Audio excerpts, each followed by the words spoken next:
नमस्कार, वंदे मातरम। मैं हूं श्यामगिरी। आप देख रहे हैं हमारा चैनल मुद्दा भारत का। मुद्दा भारत का यानी मुद्दा आपका। फिलहाल इसमें मुद्दा चल रहा है अयोध्या नगरी का, जहां महाराष्ट्र के मुख्यमंत्री एकनाथ शिंदे अयोध्या में जाकर जिस तरह शक्ति प्रदर्शन किए, इसी पर हम चर्चा करेंगे और जानेंगे कि अयोध्या और में शिंदे की शक्ति प्रदर्शन के बाद महाराष्ट्र की राजनीति पर इसका कितना असर होगा। हमारे साथ में है नव भारत के वरिष्ठ पत्रकार सूर्यप्रकाश मिश्रा जी। मिश्रा जी खुद जो है शिंदे साहब के साथ में वहां पर गए हुए थे और वहां पर एक एक चीज का उन्होंने देखा है और वो आपको सामने वो बताएंगे। मिश्रा जी, आपका स्वागत है हमारे चैनल में एक बार फिर से। और क्या कहना चाहेंगे जो शिंदे का दौरा था, इसके बारे में बताइए। आप तो साथ साथ थे वहां पर, किस तरह का शक्ति प्रदर्शन था वहां पे? देखिए, अयोध्या यात्रा को लेकर जी इस समय पूरे देश में चर्चा है। उत्तर प्रदेश में तो थी ही, महाराष्ट्र में सबसे ज्यादा उसकी चर्चा हुई। बिल्कुल। मुख्यमंत्री बनने के बाद एकनाथ शिंदे जी की पहली अयोध्या यात्रा थी। उसकी जोर शोर से इन्होंने तैयारी की, उसमें काफी सफल भी हुए। हम लोगों ने देखा, जैसे मीडिया के माध्यम से मैं आपको बताना चाहता हूं कि जिस तरह का वातावरण अयोध्या में इस बार दिखा, दो बार इसके पहले, जैसा कि आप जानते हैं कि उद्धव जी ने भी मुख्यमंत्री बनने के पहले और उसके बाद दो बार अयोध्या यात्रा थी। और इसमें संदेह नहीं कि इसका नियोजन भी स्वयं एकनाथ शिंदे ने किया था उनकी अयोध्या यात्रा का। लेकिन जो जोश खरोश जो है ना, ये इस यात्रा में दिखा। कार्यकर्ताओं का करीब 2,500-3 हजार कार्यकर्ता वहां जुटे, महाराष्ट्र से जुटे। उसमें पूरे हिंदी भाषी भी कार्यकर्ता थे, मराठी भाषी भी कार्यकर्ता थे। मेरा यह मानना है, चाहे मुद्दा चाहे जो भी रहा हो, लेकिन अयोध्या यात्रा एक सांस्कृतिक, राष्ट्रवाद या धार्मिक अस्मिता का प्रतीक तो इनके लिए साबित हुई। लेकिन इससे अच्छा ये रहा, मुझे देखकर अच्छा लगा कि जो महाराष्ट्र और उत्तर प्रदेश के संबंध हैं, उसमें जरूर ही कुछ अलग देखने को मिला। उसमें माननीय एकनाथ शिंदे जी ने हिंदी में लोगों को संबोधित किया वहां पर हनुमानगढ़ी में जाकर, तो एक जोश खरोश दिख रहा था। वहां के लोगों में ये लग रहा था कि भाई कोई उत्तर प्रदेश में महाराष्ट्र से कोई नेता आया है और उसका इस तरह से जोर में स्वागत हो रहा है। और सब लोग ये जानने के लिए उत्सुक थे कि भाई ये हो क्या रहा है, कि भाई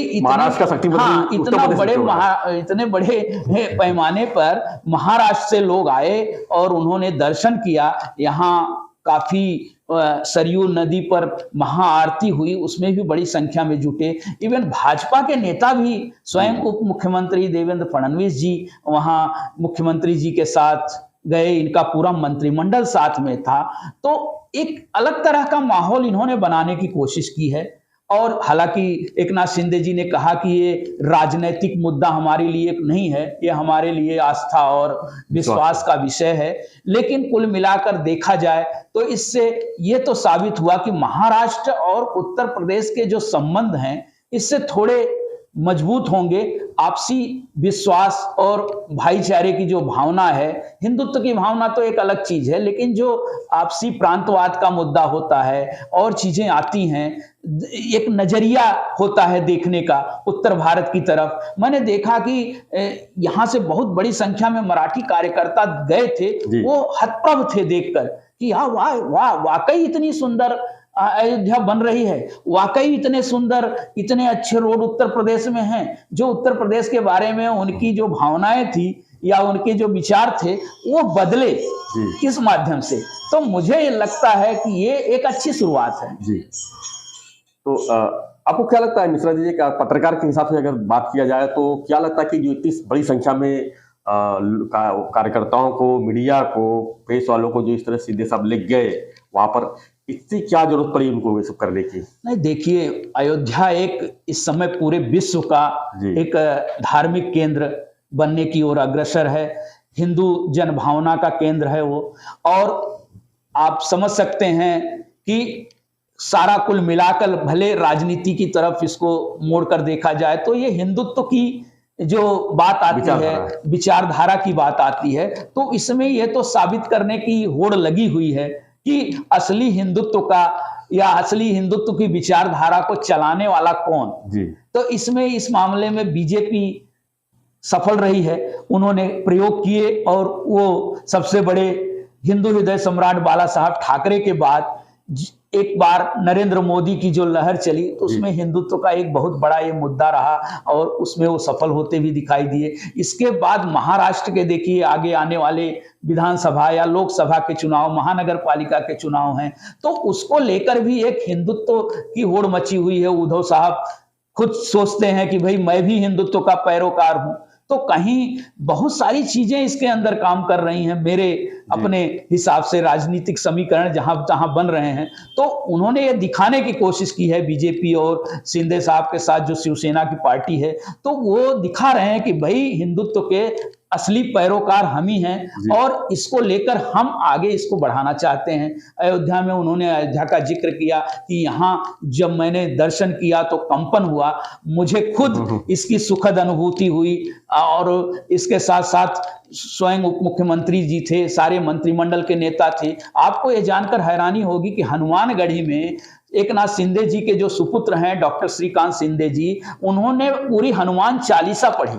एक मराठी भाषी सांसद एक ये अपने हिंदी भाषी या अवधी भाषा में लिखी गई हनुमान चालीसा का पाठ वहां हनुमानगढ़ी में जाकर करते हैं, तो एक अलग संदेश देने की कोशिश करते हैं कि भाई हम हिंदुत्व, यहाँ की संस्कृति, यहाँ की सभ्यता, इसकी जो विचारधारा है उससे पूरी मजबूती के साथ हम जुड़ना चाहते हैं। यहाँ तक कि संत महंतों ने उनकी प्रशंसा की, कहा कि वाह, पूरी हनुमान चालीसा अगर इस तरीके से एक मराठी भाषी नेता आकर पढ़ता है, एक मराठी भाषी नेता आकर यहाँ लोगों को संबोधित करता है, तो इससे हमारी नजदीकियां धर्म के प्रति हों या संस्कार के प्रति हों या समाज के प्रति हों, तो ये एक जुड़ाव का एक मौका था।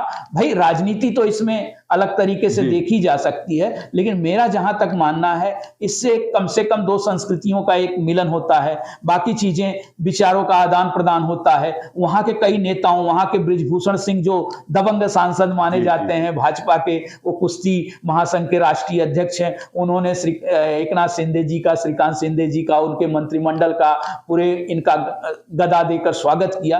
तो जिस तरह का जोश खरोश दिखा वहां पे, तो ऐसे लगा कि नहीं कुछ अलग होने की ओर अग्रसर है। हाँ, राजनीतिक समीकरण तो अलग अलग बनते रहेंगे, बिगड़ते रहेंगे, लेकिन एक तरह से देखा जाए तो अयोध्या की तरफ पूरे देश का, पूरे महाराष्ट्र का नजरिया बदला है। आप तो जानते हैं जैसे कि बड़ी संख्या में हिंदी भाषी उत्तर प्रदेश के लोग महाराष्ट्र के शहरों में, मुंबई थाना तो छोड़ दीजिए, मुंबई थाने में तो बड़ी संख्या है, पुणे है, नासिक है, नागपुर है, औरंगाबाद है, तो ये निवास करते हैं। तो इनमें निस्संदेह ये देखने में आया कि हिंदी भाषियों के बीच जो है माननीय मुख्यमंत्री एकनाथ शिंदे की जो पकड़ है वो और मजबूत हुई है। उनकी जो लोकप्रियता है वो इस यात्रा से बढ़ी है, लोगों का नजरिया बढ़ा है। अयोध्या में खुद लोग चर्चा करते दिखे कि भाई ये क्या एकनाथ शिंदे यही हैं और इन्होंने उद्धव ठाकरे को चुनौती दी, बगावत की, हिंदुत्व के लिए सरकार बनाई। तो इन चीजों का ये चर्चा तो होनी है, लेकिन बीजेपी ने भी इस यात्रा को सफल बनाने में पूरी मदद की, कोई और कसर छोड़ी नहीं। मुझे लगता है कि योगी आदित्यनाथ जी की टीम लगी हुई थी, उनके मंत्री स्वतंत्र देव सिंह स्वयं लगे हुए थे। माननीय एकनाथ शिंदे जी को स्टेट गेस्ट का दर्जा था, उनके हेलीकॉप्टर से ही, उत्तर प्रदेश सरकार के हेलीकॉप्टर से ही अयोध्या में उनका आगमन हुआ। तो इस तरह देखा जाए पुलिस की कड़ी सुरक्षा व्यवस्था थी।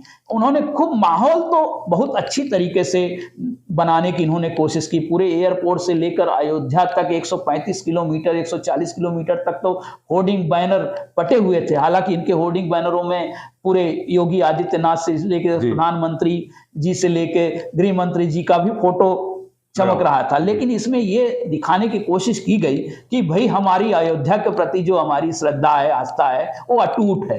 जी, एक तरह देखा जाए अयोध्या का भी प्रचार ही हुआ है। एक तरह से अयोध्या का बहुत बड़ा प्रचार हुआ। उन्होंने मुख्यमंत्री जी ने घोषणा की कि महाराष्ट्र सदन का निर्माण होगा, हिंदू हृदय बाला साहब ठाकरे के नाम से यहाँ एक महाराष्ट्र सदन बनाया जाएगा। इससे अयोध्या का भी इससे प्रचार मुझे हुआ। लगता है कि इससे महाराष्ट्र और उत्तर प्रदेश का जो संबंध बिगड़ा हुआ था काफी काफी काफी जो संबंधों को लेकर जो खटास आती रहती थी, तो उसमें काफी वही हमने कहा कि ना, कार्यकर्ताओं के भी देखने का नजरिया बदला है कि उत्तर प्रदेश इस तरह से विकास कर रहा है, उत्तर प्रदेश में ये कितनी बड़ी थाती है। वहां से कई कार्यकर्ता काशी की ओर भी गए, काशी दर्शन करने के लिए कई पदाधिकारी गए। तो जिस तरीके से उत्तर प्रदेश का भी माहौल बदल रहा है, वहां के धर्म क्षेत्रों को विकसित किया जा रहा है, बाकी चीजों का विकास हो रहा है, उससे उत्तर प्रदेश के प्रति भी नजरिया बदला है। और महाराष्ट्र जो है वो उत्तर प्रदेश के और नजदीक गया है, ऐसा मुझे लगता है।